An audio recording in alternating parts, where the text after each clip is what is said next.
اور مسلم شریف کی وہ حدیث بھی آتی ہے، نبی علیہ السلام نے فرمایا جس کے دل میں رائی کے دانے کے برابر بھی تکبر ہوا جنت میں نہیں جائے گا۔ صحابہ پریشان ہو گئے، کہ یا رسول اللہ بعض اوقات ہماری خواہش ہوتی ہے کہ ہمارے کپڑے اچھے ہوں، ہماری جوتیاں اچھی ہوں، بن ٹھن کے رہنا ٹیشن ٹائٹ۔ تو آپ نے فرمایا یہ تکبر نہیں ہے، اللہ بھی خوبصورت ہے اور خوبصورتی کو پسند فرماتا ہے، تکبر یہ ہے کہ تم حق بات سے اناد کرو۔ مجھے پتا چل گیا کہ بخاری مسلم میں نماز کا طریقہ رفع الیدین سے لکھا ہوا ہے، اب میں اکڑ میں آ جاؤں، میں حق سے اناد کر رہا ہوں۔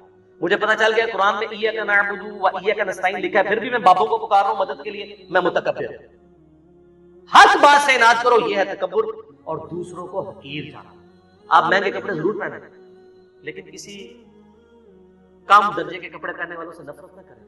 اسی لیے دیکھیں آپ کو اسلام نے کتنا پابند کیا ہے۔ ایک غیر مسلم مسلمان ہوا، اس کا امریکن، اس نے ترجمے اس کی کتاب کو میں نے پڑھا تھا، سر تسلیم خان ہے، بڑی رکت انگیز اس کی سٹوری، جس کے میں نے بتایا تھا فجر کے وقت اٹھنے کے لیے اس نے 3 گھڑیاں رکھی تھی۔ وہ کہتا ہے جب میں نماز پڑھنے کے لیے مسجد میں گیا نا تو مجھے اسلام کی اس بات کی حکمت سمجھ آئی کہ نماز میں پاؤں سے پاؤں کو جوڑنا ہے۔ وہ کہتا ہے میں چٹی چمڑی، میرے ساتھ ایک کالا حبشی آ کے کھڑا ہو گیا، میرے دل میں ایک چیز آئی، جب بندہ رکوع میں جاتا ہے کالے اور سفید پاؤں تو بندے کو تھوڑی سی نفرت گھن آتی ہے۔ تو کہتا ہے مجھے رکوع میں جا کے حکمت سمجھ آئی کہ اسلام نے میرا تکبر توڑا ہے، کہ اللہ کی بارگاہ میں پہنچ کے سب برابر ہے، ایک ہی صف میں کھڑے ہو گئے محمد و یار۔ لیکن آپ کے یہاں پہ عاشقان رسول کو اس سنت کا ہی نہیں پتا، ایون آپ پاؤں ملا لیں تو وہ 2 فٹ دور کھڑے ہو جاتے ہیں آپ سے۔ صحیح بخاری میں 725 نمبر حدیث ہے، یلزقو کے الفاظ ہیں کہ نبی علیہ السلام جب صف سیدھی کراتے ہیں ہمارا پاؤں سے جڑ جاتا ہے، لیکن وہ اہل حدیث والا بھی نہ جوڑے، وہ اتنی زور سے جوڑتے ہیں کہ پاؤں میں درد نکل آتا ہے، جسٹ جوڑ رہے ہیں، بس آپ کا ایک پاؤں سے پاؤں مل جائے کہ بیچ میں شیطان داخل نہ ہو۔ بخاری میں تو سنتوں کی کتنی حکمتیں ہیں، ان سے محبت کریں تو اللہ خوبصورت ہے، خوبصورتی کو پسند ہے۔ لیکن یہ ٹیشن ٹائٹ آپ ضرور رہیں، لیکن ٹیشن ٹائٹ وہ رہیں جو نبی علیہ السلام چاہتے ہیں، اپنی مرضی کا ٹیشن ٹائٹ نہیں۔ وہ ایک بڑی پیاری حدیث ہے، آپ سنیں گے جھوم اٹھیں۔ وہ حدیث ہے جی سنن ابی داؤد کے اندر، مسند امام احمد کے اندر، المستدرک الحاکم میں ہے۔ ایک صحابی تھے، ان کا نام تھا خریم الاسدی، وہ بڑے فیشنی سے آتے ہیں، بڑی لمبی لمبی انہوں نے لٹیں رکھی ہوئی تھی، جس طرح آپ کے ادھر پنڈی کے پاس کے ایک پیر صاحب ہیں، انہوں نے لمبے لمبے بال رکھے اور بڑے خوبصورت کپڑے پہنتے تھے اور زمین پہ گھسٹ رہے ہوتے۔ اب لاڈلے بھی تھے، بڑے فیشن والے بھی تھے، تو نبی علیہ السلام ان کو ڈائریکٹ نہیں پوچھا، آپ تھوڑا توقف بھی فرماتے تھے۔ آپ نے صحابہ کرام نے کہیں ذکر کیا حضرت خریم کا کہ جی ان کی دیکھیں اتنی لمبی لمبی لٹیں ہیں اور یہ، تو ابو داؤد کے الفاظ ہیں مسند احمد کے المستدرک الحاکم میں، نبی علیہ السلام فرمایا خریم تو بڑا اچھا آدمی ہے، بس ایک اپنے بال چھوٹے کروا لے اور اپنی تہمت کو ٹخنوں سے اوپر کر لے اور آدھی پنڈلیوں تک کرے تو کیا ہی بات۔ تو صحابہ کرام نے نبی علیہ السلام کا بس پیغام اس کو بھجوایا کہ تیری تو حضور نے بڑی تعریف کی ہے، بس 2 چیزیں ہائی لائٹ کی ہیں۔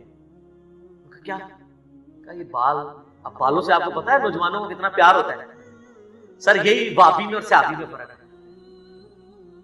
یہی بابی اور صحابی میں فرق ہے۔ آپ بابوں کے پیچھے چلتے ہیں، صحابہ کرام نبی علیہ السلام کے فرمان کے پیچھے چلتے ہیں۔ آپ کی مسلمان عورت کو مرتے دم تک پردے کی اہمیت سمجھانی پڑتی ہے۔ صحابیات کو ایک دفعہ پتہ چلتی تھی، وہ کہتی تھی لبیک یا رسول اللہ، حاضر ہے جو آپ نے کہا، سمعنا واطعنا۔ تو حضرت خریم نے اس طرح لیا اور اپنے بال میں وہ کانوں کی لو تک کر دیا۔ بالوں سے کتنی نوجوانوں کو محبت ہوتی ہے، اور اپنی تہمت ٹخنوں سے اوپر کر کے آدھی پنڈلی تک لے گئے۔ اور صحابہ کہتے ہیں ہم نے پوری زندگی پھر ان کے نام نمے بالوں میں ان کو دیکھا ہے اور نہ کبھی ان کی تہمت ٹخنوں سے نیچے ہوئی۔ اور یہاں مسلمانوں سے آپ نعرے لگوا لیں جی غلامی رسول میں موت بھی قبول ہے، نعرے لگاتے ہیں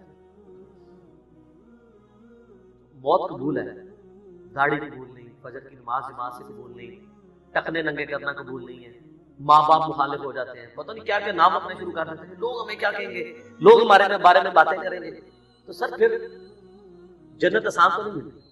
یہ ہمیں تو نہیں آپ کو پڑھایا گیا، بخاری مسلم میں حدیث ہے تم مومن ہی نہیں ہو سکتے جب تک کہ میں تمہیں تمہارے ماں باپ، تمہارے بیوی بچوں، سب لوگوں سے بڑھ کر عزیز نہ ہوں۔ اور بخاری مسلم میں حدیث ہے ایمان کی علاوت اس نے چکھی جس کو اللہ اور اس کا محبوب صلی اللہ علیہ وسلم دنیا میں سب سے بڑھ کر محبوب ہے۔ اس میں اللہ از دا ٹاپ پرائورٹی کی بات ہو رہی ہے، صرف محبت کی نہیں. آپ معاشرے سے آپ محسوس، اور سر یہ دنیا دار جو معاشرہ ہے اس کی تو کتے کی اوقات نہیں. میں آپ کو ڈنکے کی چوٹ پہ ہی کہتا ہوں، ڈاکٹر ذاکر نائک کو آپ دیکھتے نہیں ہیں، کدھر کدھر ان سے بڑے کو فورم پہ جا سکتا ہے، وہ کہتا ہے جی میں کوئی بہت بڑا افسر ہوں. تیری کیا اوقات ہے، تجھے تو ایک محلے کے لوگ بھی نہیں جانتے. دنیا کے سارے بر اعظموں میں جاتا ہے، یورپ میں جاتا ہے، امریکہ میں جاتا ہے. سر سلام ہے، پینٹ دیکھیں کدھر ہوتی ہے، آدھی پینٹ. آپ کے مولویوں کو اس کی ٹائی نظر آ رہی ہوتی ہے، پینٹ نہیں نظر آ رہی ہوتی. حالانکہ ٹائی کا اسلام اور غیر اسلام سے کوئی تعلق ہی نہیں. یہ خام خواہ اس کو بیچ میں گھسیڑ دیا ہوا. ہاں سلیپ لٹکانا ہے اور یہ سلیپ کا نشان نہیں. آپ کے علماء نے واسطوں میں جو رومال رکھے ہوئے ہیں، یہ کیا ہے؟ یہ کون سی سنت پہ عمل کر رہا ہے؟ اور زر پر جو بونے پہنی ہوئی خام خواہ چڑھ دوڑتے ہیں یہ ڈاکٹر ذاکر نائک، اور ڈاکٹر ذاکر نائک کے برابر ہو کے بتاؤ تم لوگ. تو سر کس کے، میں اللہ کے فضل سے یونیورسٹی میں پڑھتے تھے، ہمارے ساتھ درجنوں اسٹوڈنٹس تھے جن کی شلواریں ٹخنوں سے اوپر ہوتی تھی. حالانکہ میں اس کو کٹر بریلوی تھا اور میں اسے اہل حدیث اور دیوبند کی نشانی سمجھتا تھا، لیکن چونکہ سنت تھا ٹخنوں سے اوپر رکھتا تھا. آج بھی ایک بڑے آفس میں میری جو جس لیول کی جاب ہے دنیا میں کم لوگ اس لیول تک جاتے ہیں. ہمارے آفس میں کئی لوگ ہیں جنہوں نے شلواریں ٹخنوں سے اوپر رکھی ہوتی ہے. کوئی وہ سر دنیا سے نہ گھبراؤ، دنیا کی کتے کی اوقات نہیں ہے. میں آپ کو صحیح بتا رہا ہوں، یہ آپ اپنے ذہن سے سوچ رہے ہوتے ہیں. آپ ٹرینڈ سیٹر بنے، لوگ آپ کو فالو کریں اور آپ نبی الاسلام کو فالو کریں.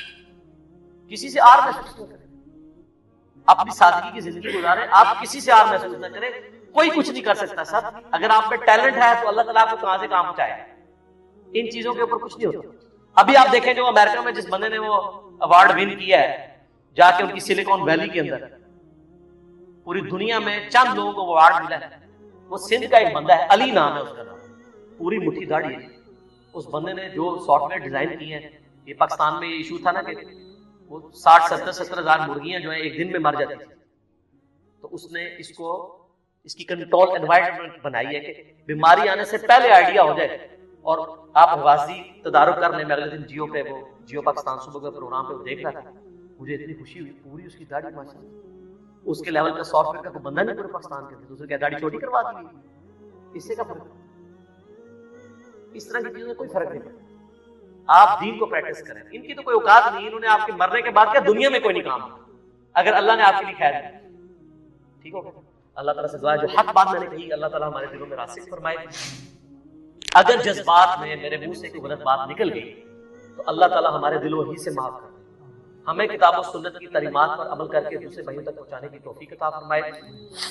سبحانک اللہم و بحمدک، اشہد ان لا الہ الا انت، استغفرک و اتوب الیک، وما علینا الا البلاغ.